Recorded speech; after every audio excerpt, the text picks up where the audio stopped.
Hello, it's me again, Marisol from MA in a Balance. Um, I was quite surprised to get the reaction that I got on my first video, especially the support of my two boys, which I'm going to talk about them um, later on. But I thank everyone that actually gave me, the encouragement to continue to do what, I believe is my mission, um, to complete my vision. So the last time that I was speaking about, my relationship that I had with my mom growing up, where there was severe domestic violence and sexual assault, and how, you know, um, those life experiences as a child shape the person that you are as an adult. And it really takes a very strong spirit to overcome these things. So just to pick up where I left off regarding, um, I come from 10 children. I'm number 7. Um, there was once in a lifetime I remember, having two of my older siblings living with me because my oldest brother was actually given up. Um, I don't want to say as like an adoption, but it was like an adoption, but he was never adopted. It was just the ways how um, Puerto Rico's in those times used to do things, just give children away because they thought they weren't ready or whatever reason there was, especially to family members. But so the last time I spoke about my other two sisters also being sent to Puerto Rico, with a little name tag in their shirts, to their destination, to a place that they haven't been there in years, to reunite with their biological father. I was left to be the oldest one. Um, my mom had 3 other children, which they were males. Um, that's when the help began. That's where, whew, things became real for a little girl like me, and and and my brothers. My mother was in a domestic violence uh, relationship for many years. She just did not know how to pick them. I think she was just attracting individuals that she felt it was the only individuals that she could actually attract, which is caused by self-esteem. I mean, we know this. You attract the individuals according to what you think, you believe you deserve. So, anyways, my baby brother actually was born. Um, that relationship didn't really last for a long time. Um, by this time, I think when my baby brother was born, I want to say when he was probably like 2 or 3 years old, one of my older sisters came back from Puerto Rico, um, but she didn't live inside the house. I don't know why. I think she was living with my aunt for some reason. I really don't know. I know that she used to show up once in a while, but we really didn't have a relationship that I could like really tell her what was going on regarding all the sexual abuse and the physical abuse that I was enduring from my mom. Let me tell you something. When that lady looked at me, like she hated me, like hated me. I always been that little girl that I didn't know how to keep my mouth shut, according to her. I always had a strong personality. I was a very angry, very, very angry little girl. I was a big bully in school.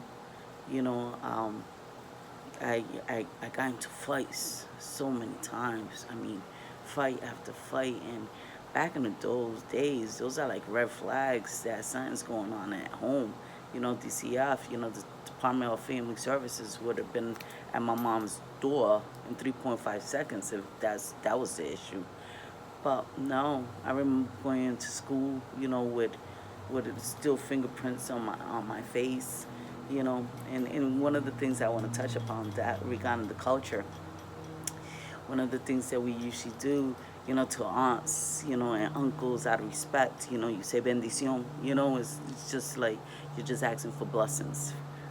And they say, oh, Dios te bendiga, God bless you, And I remember, um, I don't know what happened the night before I was gonna go to school, and I was mad at my mother. And I'm just walking out of my door. Mind you, I was in third grade. Walking out of my door, pissed off with my backpack, right? And she stopped me at the door, and she says, "You think you're going without asking for la bendición, for the blessing?" And I looked at her. I said, "I'm going to school." She said, "No, you come right back over here and you ask for my blessing." I was stubborn. I did not say it. And she goes and she smacks me a couple of times, and she said, "You asked me for that bendición." And I was like, "Nope." And since that day, I was like probably 7. Since that day, I promised myself I would never, those words would never come out of my mouth. And still, my family can even tell you, I don't say it. I don't say it because to me, it's like, who are you to give me blessings? Who are you? You're the one that's causing me all these, trials and tribulations as a child. Nobody's even stepping in. Who are you? So I always been one to be thinking outside the box, seeing things much clearer. Anyway, so check this out. So of course, my mom introduces another man to the family. Now this kid right here, because he was a kid. Okay. My mother at this time is probably in her 30s, early 30s, and I'm just reaching 8 years old. And she met this dude because he took a liking to my brother, which, mind you, I'm 8. My brother must be 7 years old. He took a liking to my brother. So anyways, he used to be in my house all the time, and I used to wonder, like, yo, from all people, right, this dude ain't even looking my way. Really, seriously. I received plenty of beatings because my mother thought he was looking my way, because at that time, I already got my period. I got my period very, very early, at 8 years old. So my body was changing. One of my defense mechanisms was I refused to dress like a girl. I used to dress straight up like a boy, like a boy. So like that, there would not be no unnecessary attention.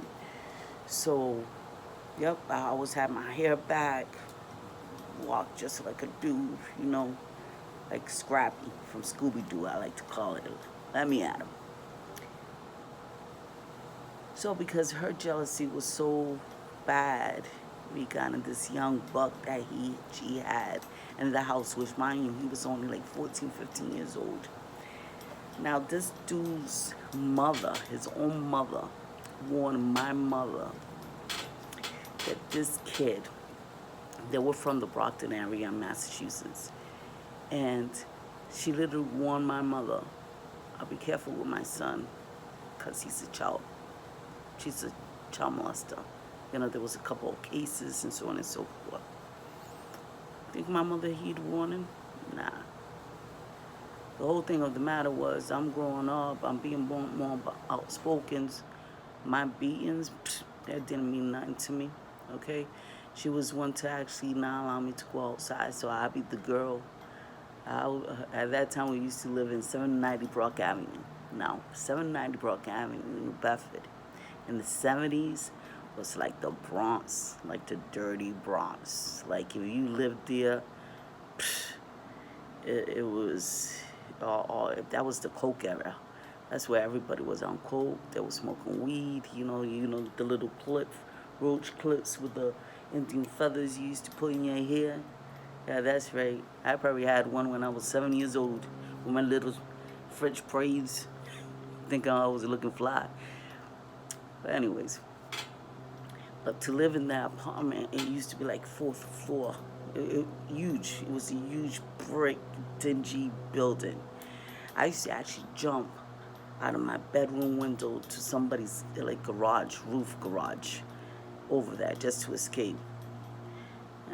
Do you really think that I really gave a damn that when I got home knocking on my door? 8 years old, I'm telling you, knocking on my door. I was going to get beaten? I really don't care. It was to the point that my mother was hitting me right now with the buckle of the belt, the buckle. You know how that shit hurts, man. Especially when it hits your knees. I got scars to prove it. You know, I was pistol whipped with back in the day the BB guns. Right, they were heavy metal. Not none of these plastic things. Like literally, they were like a Glock. You know, heavy metal. Me and my brothers, we were in the back seat, you know, always like fighting like siblings. You know, it was my turn to, you know, hold the guns. My turn to hold the gun, and my mother sitting in the front. See, obviously, she actually warned us a couple of times to just shut up. But like kids, you know, we still whispering like, "Give me that gun," you know, "Give me that gun." My mother took that gun, and I remember she pistol whipped me on the side.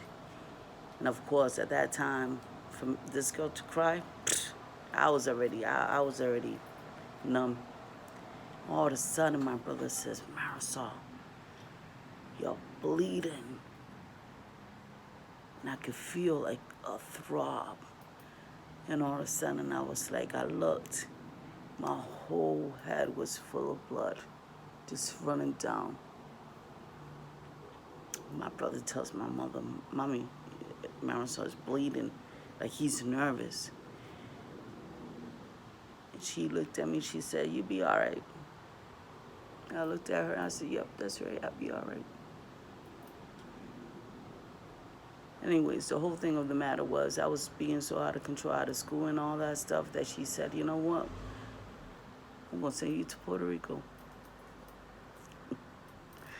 To the country, I'm going to send you to Puerto Rico. And she did. So I was scheduled to go on an airplane, but for some reason they missed the plane. For some reason, it wasn't me because I was 8. I couldn't drive. Anyways, they decided to, you know, my mother said, "No, she leave it because you make my life miserable." So she leave. Schedule a flight the next day, and I arrived. Again, like I told you, back in the day, they didn't have like no chaperone, you know, to take these little girls to the airport, whatever. I, Same MO. I had a little dress with a little tag with the address. I don't know if I had like $40 or whatever. But one of the things, the funny thing about it is that I had my documents with me. So I had my birth certificate, my social security number, right? And for the first time, I saw my birth certificate.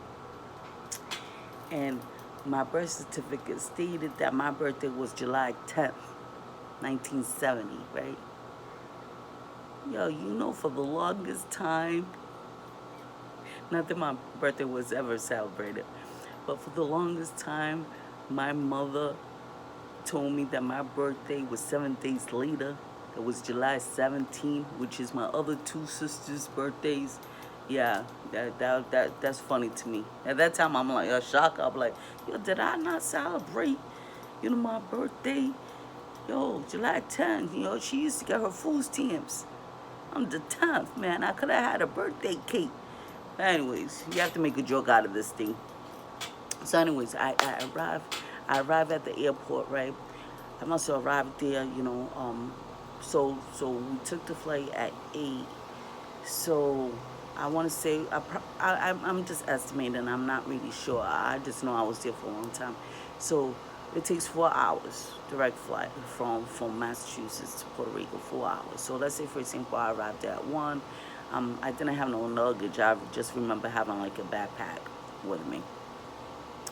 So I'm there, I'm waiting, I'm just sitting in the bench there. Mind you, I haven't seen my sisters in years. And I'm just waiting, and hours are passing by, hours. And nobody's coming through. And hours are passing by, and nobody's coming to pick me up. Until there was this lady. I knew I haven't eaten. I had no money, no nothing. But I was too quiet, you know. There was this lady that worked in the airport. I guess she was one of the vendors in the stores type of deal. She came to me. I knew I really didn't know how to speak a lot of Spanish. She came to me and she asked me for my name, and she was like, "You've been here for hours.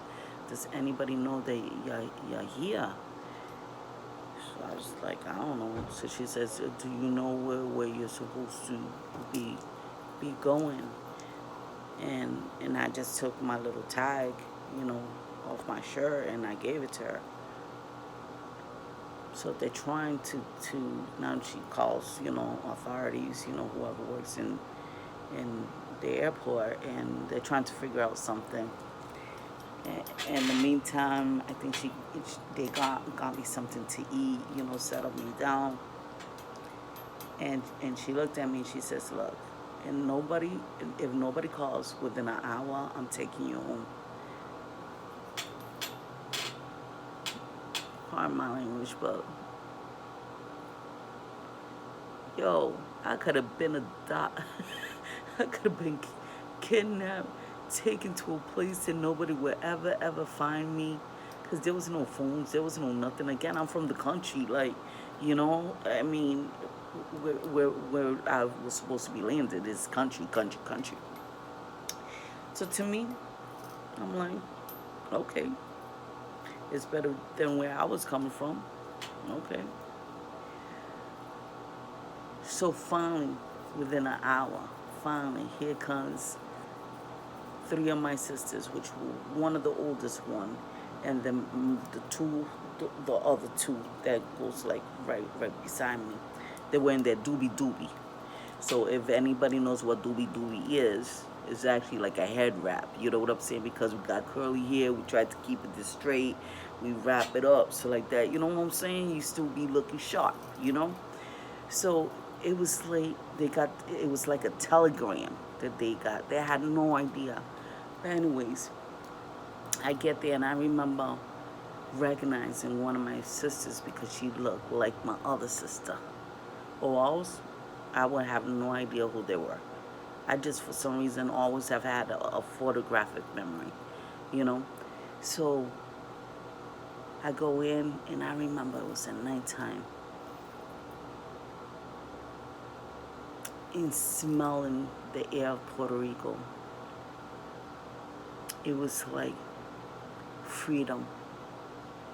That's why I go to Puerto Rico almost every year, every 2 years, and every time those doors open up from the airport, besides the heat, but every time those doors open up, I get emotional. I really get emotional. It was, you know, let's put it this way. Puerto Rico is so dear to me that I have never taken anybody, okay, to see where my life was saved, because it was so sacred to me. My kids can't tell you I've ever taken them to Puerto Rico. Mind you, I tell you, I go almost every year, every 2 years. Okay, sometimes 3, depending, but I go frequently. The only one that I actually took there was my husband, which we could talk about that later. My ex-husband. So anyways, so I get there and I was supposed to stay with my older sister, right? But guess what? My older sister's having her own problems. She's having her own DV problems in her house. Do you really think I want to be coming from that situation to another? But anyways, but I surely did. I ended up living with my other two sisters, which the ones with the they went off to be sent to their biological father, a man of many, not few words. He really didn't speak. This man did not speak. All he did was If he saw something that you was doing that he was not agreeing with, was like okay, but he had a name for himself, you know. Remember, my mother Flood, cause this he must be like 5 feet, probably weighing 120 pounds, but a temple and a half. He used to shake. There's stories that they say that he used to shake, you know, run her off with machetes, ready to cut her head off. Anyway, so I started living with. He started raising me, right? Not his, but he raised me. But I stood in Puerto Rico for 7 years. Best thing my mother ever did. best thing. Because, like I said, it was country, it was freedom, there was horses, it was cows, it was pigs, it was chickens, therapy, there were rivers, there were ponds, there were rios, you know. You ate from the land, there was mangoes, guanábanas, tamarindos, plátanos, there was chickens, so you got fresh eggs. Like, I never experienced starvation in Puerto Rico. We were poor, but starvation, nope. Mm-mm. Well, here in the States, yeah, we struggle for food. I know how it is. We struggle for it. But it was so liberating by me. My sisters could probably talk about how I looked when I arrived in Puerto Rico. They could really tell you that I was in zombie state. I was a little girl that was dead. I was literally dead. I was just whatever. Like I said, I was suicidal, homicidal. Like I really didn't care. I remember the first day my sister, but check this out, right? Sometimes I tell this story and I amaze myself. So I stood back in first grade because my mother only spoke Spanish, so I was having a hard time transitioning with the Spanish and the English. And if you don't know another language, what happens is a lot of people that speak other languages will forever translated in two languages. If you know three languages, you're always translating. Okay, the brain is such a beautiful thing. So for some reason, I was having a hard time switching channels. Obviously, with all the trauma that was going on, but the teachers really thought I had like a speech impediment because my words were not being pronounced correctly. And still to this day, they're not really pronounced correctly. But Title A, no, Title One, I was in there and so on and so forth. But anyways, I got stood back. So Puerto Rico started classes way earlier than, Massachusetts. By the time my mother sent me there, they were already into like probably the third month of class, right? So she didn't send me with no school records, of course not. So I said, you know what, I'm gonna give myself a promotion. Yes, I am, because I deserve it. I am. So I was supposed to be in fourth grade. I told them I was in sixth grade, right? They had no school records, so they put me in sixth grade. I don't know no Spanish, no damn Spanish, but I'm in sixth grade. So they put me in there. First day of school, no word or lie, because Puerto Rico schools are totally different from here. So we're waiting in line, right? It's outside. We're waiting in line to go into the cafeteria. And it's a long line now. I'm one of the tallest girls in that classroom. So all of a sudden, there's this kid, right? He's bullying this kid in front of the line, right? And he says, get out of here, Get about carajo, this is my like cabrón. Because that's how some of them talk, right? So I'm in the back. First day of school. I went to this dude. And I don't know why I said, you get him back in the line. And I pushed the little scrawny one in front of the line, right? Oh, man, we went into bang zone. Bing, bang, bing, bang, bing, bang, bing, bang, bing, bang, bing, bang. Right? Of course, my older sister that got custody of me gets called. She takes me home. She goes, are you serious right now? The first day of school, you getting in a fight. Like, I can't believe this bull, right? So to me, but let me tell you something. The next day, I had respect. Don't mess around with that chick. That chick don't care. She really don't care. So guess what? By the time school records come, guess what? Sixth grade records is actually not in there. I tell them, I even invented a teacher's name, saying, oh, no, this was my teacher, like getting upset or whatever. By the time it was all said and done, guess what? I'm in seventh grade. Genius, huh? Not bad. So yeah, in my school records, fifth grade, you know what I'm saying? That's an ISS, because I gave myself a double promotion, because I deserved it. So this is just a little bit again about my life story. Um, but I just want to end it that, you know, regarding my other three brothers, again, I can only just speak to myself, you know, and what conversation that we have had. Um, one of my brothers that, so one of my brothers, I'm not going to mention names, but he always been, um, or always felt like the black sheep of the family. And it's because he had a lot of secrets within him. Since I know him, he been dealing with drugs and alcohol since I can remember.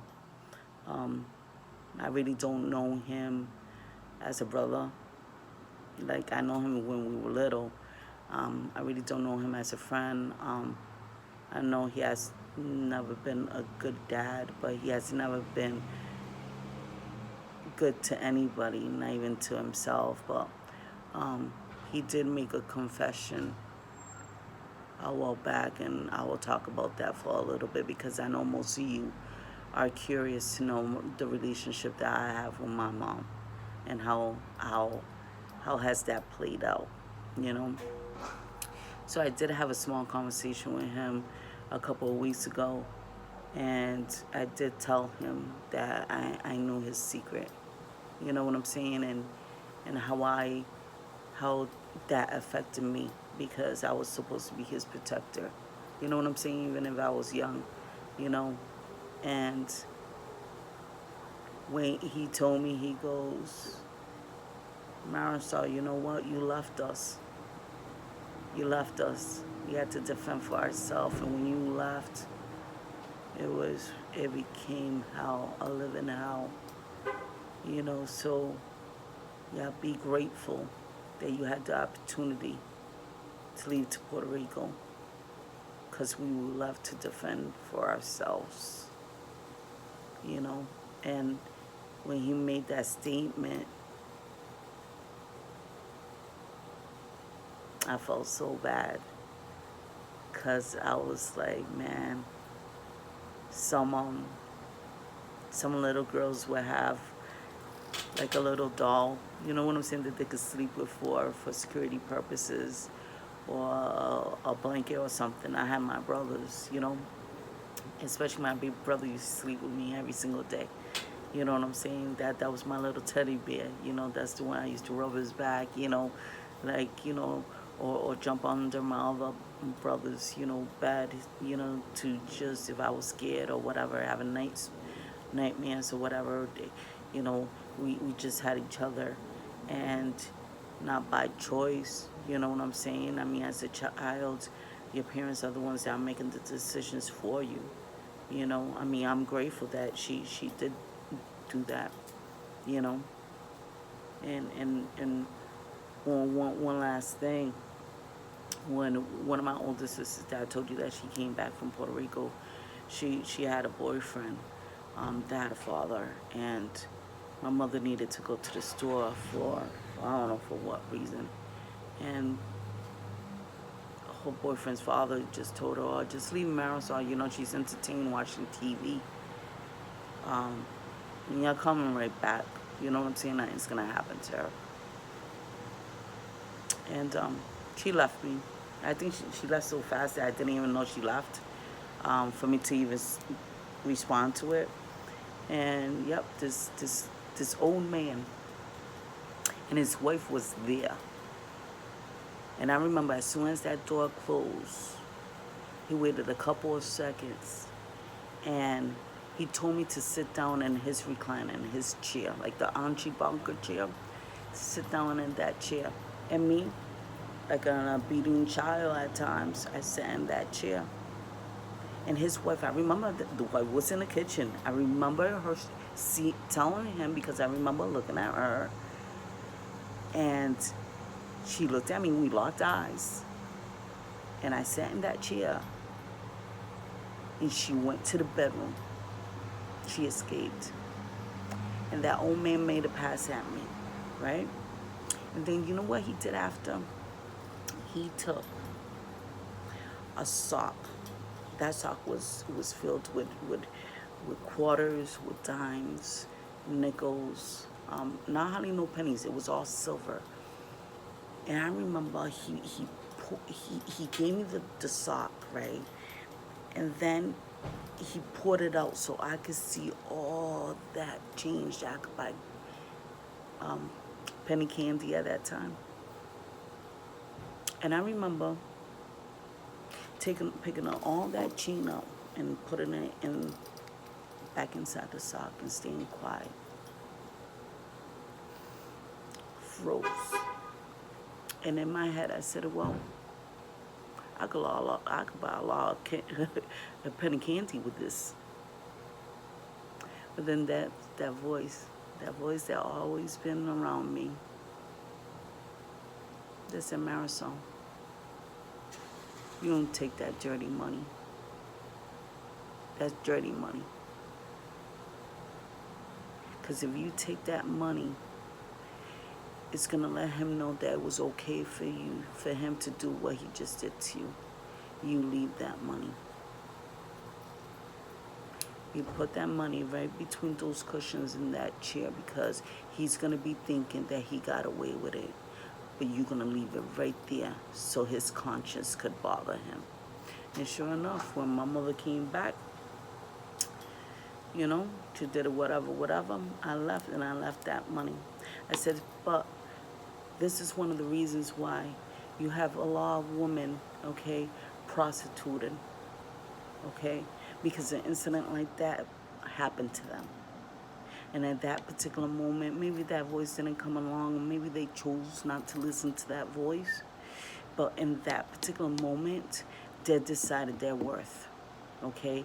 They decided that the only way that they're going to actually get their power back, okay, is if they are in control of who is going to take the cookie. You understand what I'm saying?